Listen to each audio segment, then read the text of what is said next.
Kaixo eta ongi etorri hiri baratzea saiora. Gero eta handiagoa da baratzea, ekologia eta lurrak eskaintzen dituen produktuen inguruan dagoen interesa. Eta horren jakitun izanik, lehen sektorearekin lotutako gaiak eta interesgarriak izan daitezkeen hainbat kontu gerturatuko dizkizuegu saio honen bidez. Bestalde, nahi izan ezkero, zuen etxeetan, auzoan, baratzetan lurra lantzeko aukerak ikusiko ditugu. Hori dela eta, zuetako batzuk dagoeneko jakinen duzuen bezala, astero Inigo Segurola gure lagun eta adituak, hainbat gomendio emanen dizkigu. Gaurko saioa Lizarran hasiko dugu, Lizarraldean. Bertan, Uztaldi Biok enpresako lagunen bidez, Nafarroan horren kuttunak ditugun zainzurien munduan murgilduko gara. Gorka Igualek, zainzuriak landatzeko prozesu luze bezain bitxia azalduko digu. Ondoren zainzuriak jasotzera joanen gara. Horretarako, Borja Etxeberria izanen dugu gurekin. Berak emanen dizkigu hainbat azalpen. Konposta egiteko aukeren inguruan ere arituko gara. Horretarako, Iruñeko herrian dauzkagun aukerak erakutsiko dizkigu Irantzu Garziak. Berak, Iruñeko mankomunitatean egiten du lan. Eta azkenik, baratzeko pikuak gure atala. Gaurkoan Inigo Segurolak ongarriak izanen ditu hizpide.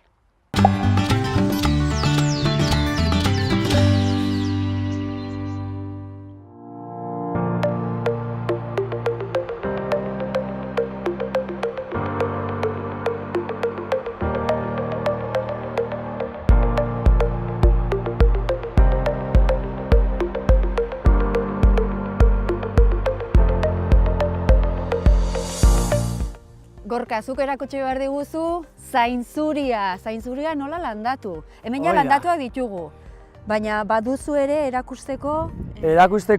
Zarpak, hauek dira... Zarpak. Zainzuriako zarpak. Zerbaitegatik izanen da zarpak. Bai, ikusten duzunez, ez? Zarpa baino olagarro ematen du honek, Olagarro bat da dirudi, hori da.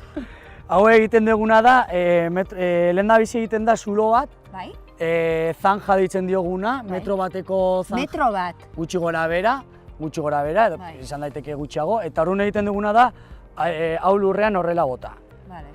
Behin landatuta, zeren, karo, hau ez da, hau azkenean da la raíz. Eta sustraia da. Eta orduan egiten dugu ondoren, estali. Behin estalita, egiten duguna, lehen da bizi da, ireki eta abonatu. Osea, lurrak egon behar du oso ongi, garbi-garbia... Garbi-garbia eta... Eta ongarriztua. Ongarriztua janariarekin, azkenean zainzuriak pila bat jaten du. Zeren hau, orain handia dirudi, baina hemen azpian dagoenak askoz handiagoa da. Eta horren egiten duguna da, hau landatu, behin abonatua dagoenean, ongarritua dagoenean, eta estali. Estaltzerakoan, ureztatzen dugu, eta gutxi gora bera 15 egunetan edo, teatzen dira gure lehenengo zainzuriak, ez? Hau da 15 eguneko ondorioa. Hori da. Txiki-txikiak orain ateatzen dira, baina, ja hasi dira hasten, ez? Gero, denbora pasala, eta guraldi, zen oain gaude apirila, hau egiten da, martxo-apirilan, eta orduan, eguraldi hona behin sartuta eta eguzkia egin ondoren, eta beroa egin ondoren, sobretodo, orduan egiten dena da landarea hasi. Ja, badoa. Eta badoa, kriston landarea egiten da, eta zainzurien sustraiak lurran marasma ikaragarrian, gero egonen da hemen? Gero egonen da, marasma, baina kristona, zen altzatzen desunean, ikusten dira nola, eta igual bat, 2 metrotara ateatzen daiteke horregatikan. Baina hau prozesu oso luzea da, zen guk, landatzetik zainzuri bat jasotzera, pasatzen da? Pasatu bat dira 3 urte. 3 urte, lehenengo urtean landatzen dugu eta hau, baina zer egiten dugu orduan 3 urte bitarte? 3 urte bitarte lehendabizi da landatu. Aurten utziko ditugu astea, eta abuztuan gutxi gora bera, uztaila abuztuan, egingo duguna, igual irailan, desbrozatu. Osea, dena. Dena berriro kendu. xetu. Hori da, xetu dena. Eta orduan, utziko dugu beste urte bat berriro hasteko. Osea, eta hori izan daiteke ongarririk hoberena igual? Bai, Osea, bai. lur bai. honentzat, gero Hori da. sustraiak ja badaude hor. Azkenean hori da. Guk ere ongarri bezala eta ekologikoa erabiltzen dugun, egiten duguna da erein, beza eta beste belar ezberdinak ongarri berdea bezala erabiltzeko. Eta ondoren, bi aurten desbrozatzu du, datorren urtean berdin, eta ja, hirugarren urtean, orduan egiten da kabaiona. Kabaiona da, hor montikulo hori ikusten duguna hola zerre, montikulo handiak ikusten direnak, plastiko beltzarekin ikusten direnak, azkenean hau, igual jendea ez du hainbeste ikusten, ez da hain ikusgarria, eta gehienek fijatzen gana dira plastiko beltza daudenean. Eta orduan ja, 3 urte pasa ondoren eta plastikoa jarri ondoren, lurra bero dagoenean, orduan ateatzen dira lehendabiziko zainzuriak, eta orduan hasten dira 3 urtetara hasten gara lehenengo uztak hartzen. Bueno, baina onak. Hori bai. 3 urte itxoin da gero, etortzen dira.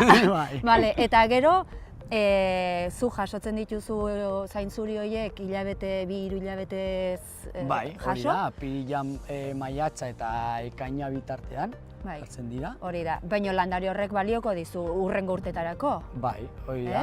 Azkenean, gutxi gora bera, 3 urte lehenengo zainzuria hartzeko, eta gero, 6 urte dauzkagu zainzuriak uztak hartzeko ondo. Gero ja, pizkanaka produkzioa bera dijoa, eta 8 urteetara edo egiten dena da altza. Ze gertatzen da, zainzuriak dagoen landatuta egon den lekuan, ezin da berriro zainzuriak jarri. Ai ba, berriro prozesu berria ez behar duzu, baina beste leku batean? Beste leku batean. Hemen ezingo genuke gutxi gora bera, 21 urte arte zainzuriak landatu. Bestela ez ziren berriro aterako. Hori da, zainzuriak kriston janaria behar duelako. Eta zainzuritan, suposatzen dut egonen direla mota ezberdinak. Zuek, ze zainzuri mota da ere egiten duzuena, landatzen duzuena? Bueno, hau da grolin, barietatea, eta lehen ikusi ditugunak Dariana eta Tielin. Bale, hau da grolin. Eta Dariana eta Tielin horiek erabiltzen dituzu etxeko bezala, baina ez dakitzein den aldea. Bueno, batek zer egiten du eta zer egiten. Hori da, azkenean, grolin barietatea daukana bada kantitate gutxiago ateatzen dela, baina lodiagoak ateatzen direla. Azken finean, guk erosten ditugunean, lehendabiziko kalitatekoak, lodiak direnak, gehienetan grolin dira. Gero daukagu. Daniela ez, nola esan duzu? Nola esan duzu besteak? Dariala. Dariala. Hoiek orduan itzer dira, argalagoak? Hoiek dira, azkenean kantitate gehiago ateatzen dira, baina finagoak dira. Koizpen gehiago daukagu, baina kalitatea. Bueno, kalitatea, ni azkenean, argalagoak? Ni nahiago ditut argalagoak. Askoz gozoagoak dira eta ez dituzte fibra edo hiletxo horiek, azkenean hori da grolinen barietatea. Baina gero garbitzeko lan gehiago daukagu ere bai? Hori bai. Hori bai. Gorka, plazer bat, zainzurien mundura gerturatu gaituzu. Bai, plazer bat. Jarraituko dugu izketan, Bai, gonbidatzen zaitut. Programara gonbidatua, Bai. Eskerrik asko. Bai, zuei.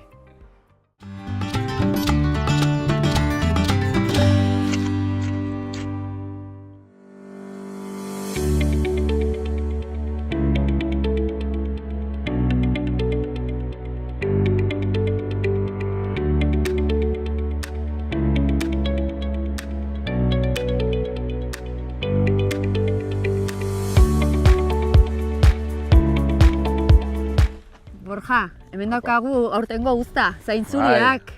Bistan daude gainera, Claro, bistan ikusi behar ditugu hartzeko. Osea, ikusten direnak jaso behar ditugu, baina ikusten duguna da baita ere hemengo belartxo hauek edo, Eta hori zeren seinale da? Hau, pues, ekoizpen ekologikoaren seinale da, ez? Azkenean ditugu hemen erabiltzen eskimikorik belar txarroiek hiltzeko, eta orduan, pues ikusten dira. Noizbenka hartzen juten gira, kentzen juten gira, baina, bueno. Karo, ekologikoa ez balitz, egon litzateke dena Bai, garbi. Garbi, baina, karo, zerekin garbitu dugu, hori da beste kontu bada. Garbi izango genuka edo zikin, ez? Hori da, zikin, barrutik zikin. Ikusten ez dena zikin. Bueno, baina ikusi behar dugu ateratzen, ze hemen ikuste ditut, baina ez da izanen bakarrik tire. Bueno, oso erraza da, ez? Hau zer da, lehenengo gauza? Hau, gubia bat, o gantxo esaten diogu, bai. Eta hau egiten duena, ez da zaintzuria... Badu bere forma, ez? Hori da, hauka pixkoa bere forma, eta hemen mozketa egiteko dienteak. Bai, eta honekin ez dago arriskua zaintzuria bera hausteko? Hori da helburua, hautsi behar da. Ah, bueno, hautsi. Zaintzuria berez... Horrekin egiten diozuna da moztu. Bai, zaintzuriaren bihotza lurretik metro batera dago. Metro ezpian. Eta orduan bihotzak egiten duena da zaintzuria bota. Zu geroz eta zaintzuri gehiago moztu, zaintzuri gehiago botatzen ditu. Defentsa bezala botatzen ditu gehiago. Landariak nahi duena da hazi. Orduan egiten du garra bat bezala, altura ezberdinetan. Eta hau da, bueno... A ber, atera iguzu orduan. Zatzen da hori, hemen zaintzuria pixka 10 zentimetroa edo, beraino sartu, eta tak. Entzun da gainera, krak, bai. Ederra! Zango genukan zaintzuria. Ederra! Entzuten dut, askotan, apirilekoak omen direla bakoitzarentzat, norberarentzat, maiatzekoak nagusiarentzat eta ekainekoak inorentzat. Ekainean usten zaielako hasten. Hori ala da, hoberenak orain. Karo, orain daude gozoagoak, tiernoagoak, lehenengoak azkenean. Landareak eroz eta gehiago botatzen dituen heinean, zaharkitzen juten da ere urteko landarea. Zuek guzti hau jasota gero, suposatzen dut berriro ere tapatuko duzuela, datozen horiek azten joateko, ez? Hori da. Plastikoaren zergaitea dauka bi helburu, ez? Bata da lurrari temperatura ematea, zaintzuria behar du gutxieneko 20 gradu, lurrari izateko temperatura hori izan behar du gutxienez, eta beste helburua da zaintzuria zuri mantentzea.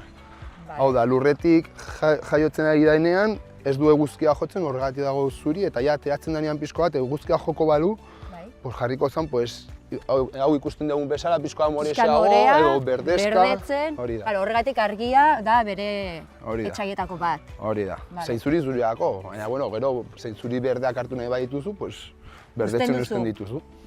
Eta ze aldea dugu? Zapore aldea, eta gero, hau, edakin modan edo bertako zaintzuri zuria, hau da. Lehen ostegoela plastikorik hartzen zen beti gauero, egunero hartu behartzen zen. Gaur etorri gara ordu bastante onean. Bai. Oraindik atxaldeko 8 eta piko dira, eta ordu ona da. Baina zuen ordutegia izaten da, jasotzeko? Bai, 9etan edo 8 hasten gara, azkenengo izpiekin, eguzkia oso basu dagoenean, eta gauez... Edo goizeko hori da. Ordutegia, hori da. Eta gero, behin ekaina pasatzen dela da, landare hori suposatzen dut hasiko dela erdi...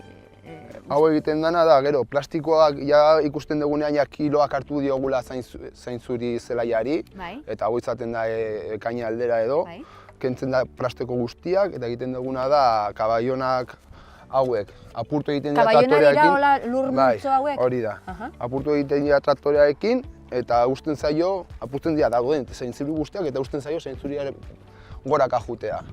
Gero, ikusiko dugu bestela goraka dagoen landare bat, eta ikusten dezazuen nola zaintzuria egiten du bere landarea, eta horren ematen da, uda osoa berriz indarra hartzen, eguzkitik indarra hartzen, fotosintesia egiten eta barrura sartzen. Eta horre sortuko ditu kimu berriak. Horri sortuko ditu urrengo urteko kimu berriak. Claro. Honek badu bere lana. Bai, bauka lana. Esaten dute zaintzuriak, hemen ikusten dugu dena soro bat zaintzuriz beteta.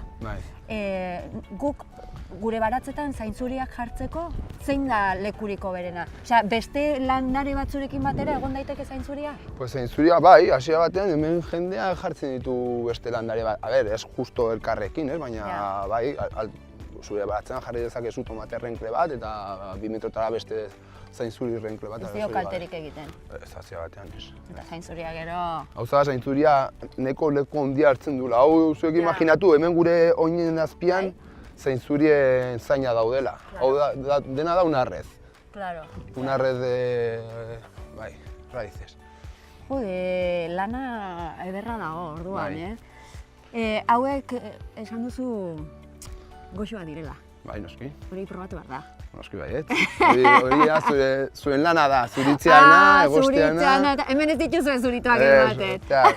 Altza ditzaiguna, ja. Ez, eskertze dizut pila bat, ez dut sekula ikusi zaintzuri bat nola ateratzen den, ez dut horrela hain gertu ikusi. Eskerrik asko, Borja. Oie, zuei, hona etortzagatik eta bai.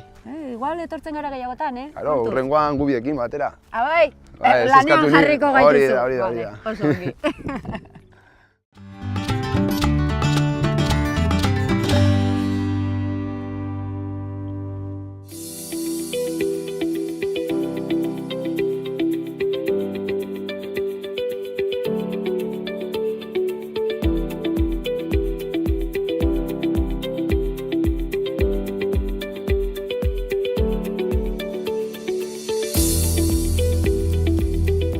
Irantzu, momentu honetan Iruñeko mankomunitaterako zabiltza lanean eta konpostaren inguruan berezik, ezta? Bueno, espezialki. Hemen auzo konposta edo deitzen dena daukagu. Konposta egiteko ze modu ditugu gaur egun? Zuk esan duzuna, auzo konposta. Hau da, mankomunitateak ematen duen bidetako bat. Auzo konposta, bizilagunen artean egiten dena eta, bueno, hori, lur zorurik bere etxean ez duena, denen artean egiteko modu bat. Eta gero hortaz aparte, mankomunitateak ematen ditu ere etxerako konpostagailu txikiago batzuk, etxeko gai organikoa eta kudeatzeko. Eta gero kontutan hartu behar da ere hortaz aparte, egin daitekela ere beti danik egin dena, baratzetan eta montoiak egiten dira, normalean tomateen landareak eta horiek biltzeko eta horrek ere konposta ematen du.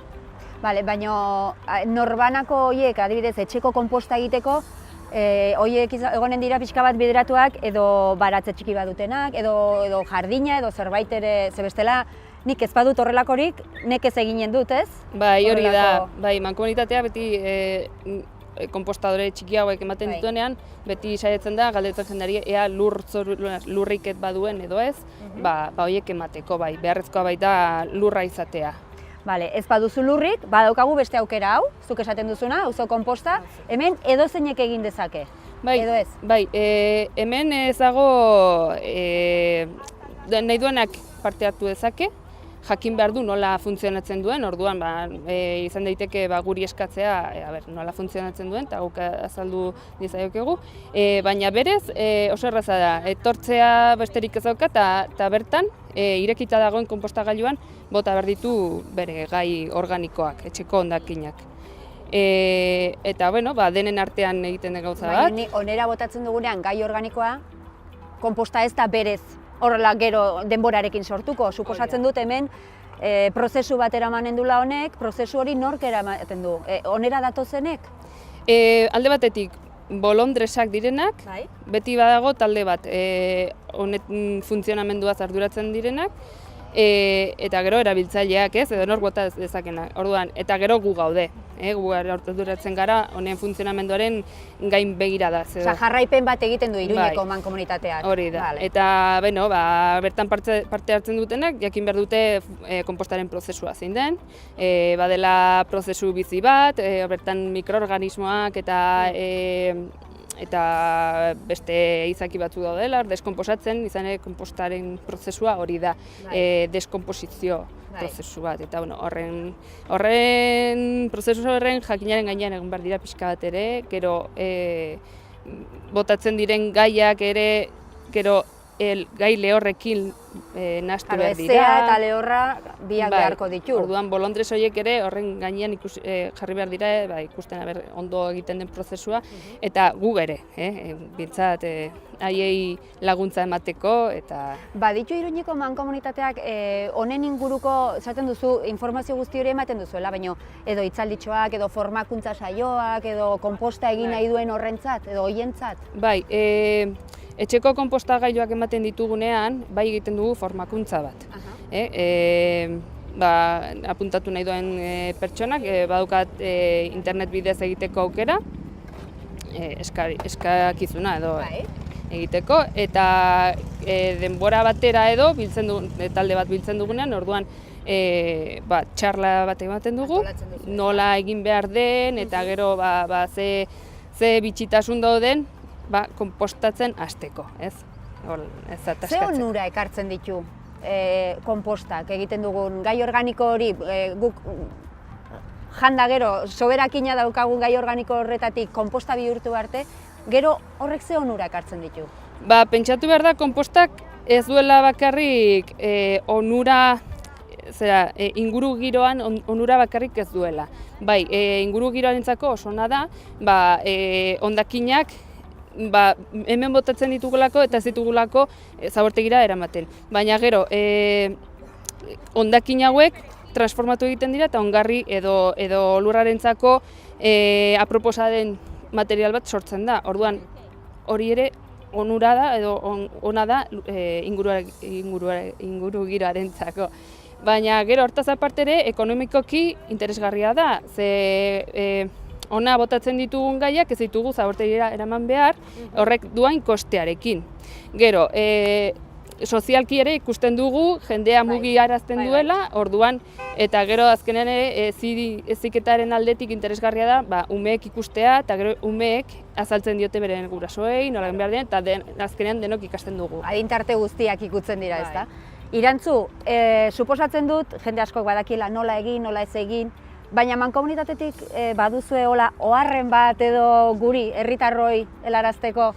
Bai, bueno, hasteko esango nuke jendea animatu dadila, konposta oso prozesu erraza da eta eramangarria. Gero, zuzenean ja konpostatzen ari direnentzako, hasten diren noientzako esango nuke pazientzia pixkat izatea.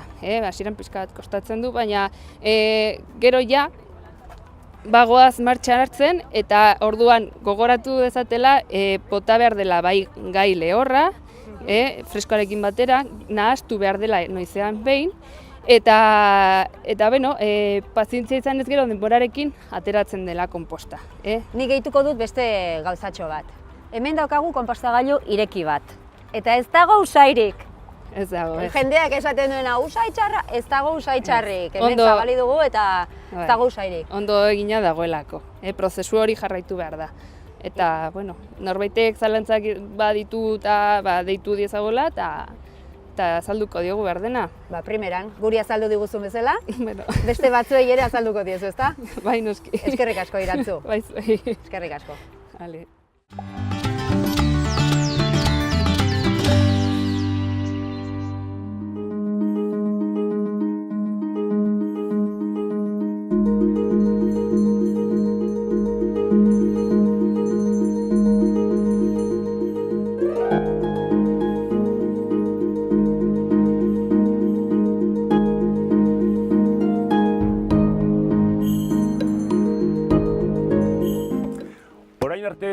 Jorratu ditugun aurreko bi saiotan, jardun ginen alde batetik lorontzien tamainak zenbat eta handiagoak izan behar zutela aztertuz, eta bestetik barruan sartu behar genuen lurraren kalitatea. Izan behar du lur bat, jatorriz turba edo oso airetua den lur organiko batez osaturiko sustrato bat erabili behar zela, hori ondo argitu genuen. Gaur, beste gai teoriko batetan murgilduko gera da, nola ongarritu gure landareak behin lorontzi batean landatzen ditugunean. Kontuan izan landareak lurrean, oikol baratza batean, lurrean daudenean, lur eremua oso zabala dela eta sustraiak edatu ala, badituztela baliabideak, horztear dauden elikagaiak hartzeko. Lorontzi batean eta batez ere esaten genuen lur sustrato edo turbaz egindako lur hauek ez dira oso aberatsak, oso airetsuak dira, eta hori da behar duten landareak sustraien garapena ona izan dadin, eta hortaz hazkuntza polita izan dezaten, baina ez dira oso elikagai aldetik nahiko pobreak dira. Normalen sustratoiek ja ongarrituak etortzen dira, 3 bat hilabeterako. Hortik aurrera, ikusi dezakegu landaren hazkuntza motelduz dijoala eta ongarritu egin behar da. Baloren kasuan osoikoak dira ongarri likidoak, hauek ureztatzeko urearekin nahastu egiten dira, eta hortaz landareak berrituzten elikagai horiek hola ematen dizkiogu, uraren bitartez. Ni ximaurraren adikto bat naiz. Ximaurra da, gorotza ximaurra, da landareak ongarritzeko modurik onena. Hau nire kasuan ardi ximaurra, eta ikusi gaina, eskuak sartu inungo guanterik gabe, ximaur zar batetan ez du inungo alde txarrik. Nik ez duelako gaizki usaitzen, bere ontzeko prozesu guztia bukatua dago, eta hau da, landare batentzat egon daiteken elikatzeko modurik osasuntsuena eta onena. Osasuntsuena diot, nik ikusia detelako, ximaurrakin ongarritzen dudanean landaren osasuna askoz ere politiagoa dela. Ongarri kimikoekin gertatu daiteke pasa egiten gehala, pasatzean landareak hazkuntza askoz ere handiagoa izaten dute, eta orduan ahulagoak aurkitzen dira gaitz edo izurriten aurrean. Ximaurra da zoragarria, baina hola behar du egon. Eta ni, konkretuki, ez behi ximaurra, ez zaldi ximaurra, ez olio ximaurra, ardi ximaurra dut gustoko. Ximaurra hola bado, oraindikan desegin, ez dela erabat desegin egiten, ez da erabili behar, Ximaurra benetan kaltegarri izan daiteke sustraiak erre ditzazkeelako. Hola aurkitzen badugu ximaurra, hau lurrean ez dio kalterik egiten. Baina tiestotan honek asko baldintzatuko du landaren sustraien garapena, eta kasu askotan blokeatuta dana egiten du eta ez dira garratzen. Gertatu egin zait eta horregatik dakit hau. Konpostak ere balio du. Ongarri natural balitzateke eta baratza ekologiko bat garatu nahi badugu, ximaurra edo konposta erabilgarri dira. Konpostan kasuan ez du ximaurrak duen indarra, eta askoz gehiago bota beharko genuke. Gero badaude, balkoi batean daukazuen landare batentzat, noa zoazte ximaur bila. Bilatu, izango dira nun baiten baserritarrak, nekazariak badutela ximaurra eta soberan dutena, bilatu. Baina bestela badaude, ximaur komertzializatuak usairik ez dutenak, eta oso errex bota ditzazkegunak landaren lurraren inguruan. Eta gero badia, ongarri kimikoak, hau da liberazio geldoko ongarri bat, 6 hilabetetarako bermatzen du landaren elikadura, eta beste honek, aldiz, hilabete bateko elikadura bermatzen du. Aukeran, denetik. Ximaurzaleok, ni bezala, beti ximaurra konposta, ongarri naturalak baino ja sintetizatuak modu errex batean erabilgarri izan daitezke, likidoak baita ere, kasu honetan da humus likido beltza izaten da normalean ongarri hau, ikusten zuen, bere jatorria organikoa dulako, saltze dituzte, baita ere kimikoak, eta kimikora jo nahi duzutenak, bakizue, hau pala kimika baita ere esaten da, ez? Baina ni, gora la ximaurra, gora ardi, gure ardien kaka.